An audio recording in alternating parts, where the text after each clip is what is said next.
Hi, I'm Kriti, and in this video I'm just going to analyze my standard acceleration chart for this course, ABA 626.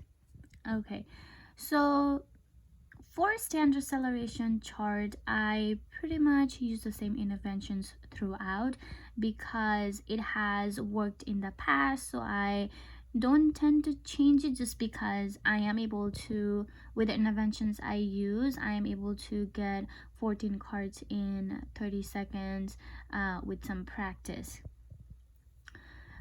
With that said, I do like to keep the consistency throughout the week. So I start to practice like on a Monday and then continue that throughout the week, just so that I'm in the habit of going through cards at least once a day or more if I have time, and just keep that consistency going.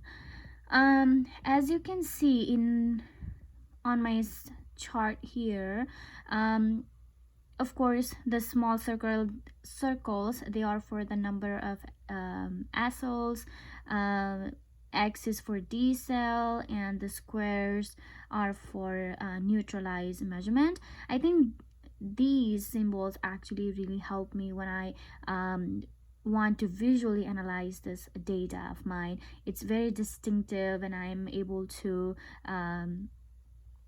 visually see, okay, the trends for the accel or the decel and for the neutral measurement.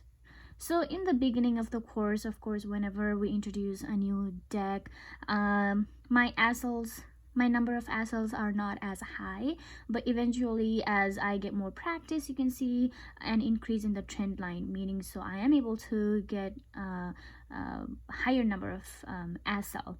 And for decel, there's always higher number of decel in the beginning, which can be anywhere from 2, 3, 4, 5, and then eventually with more practice, I like to focus on the cards when I practice them, and then maintain decel at 0.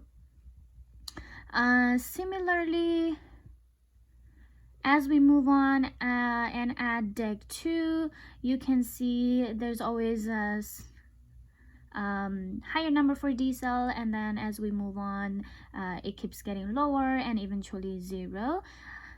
And for the accel, as we move away from the condition line, you can see that I am able to increase the trend line.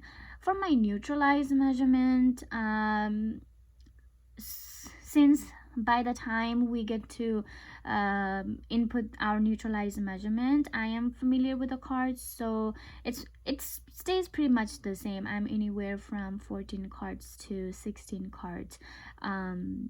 So yeah, and that's pretty much it for my standard acceleration chart. Thank you.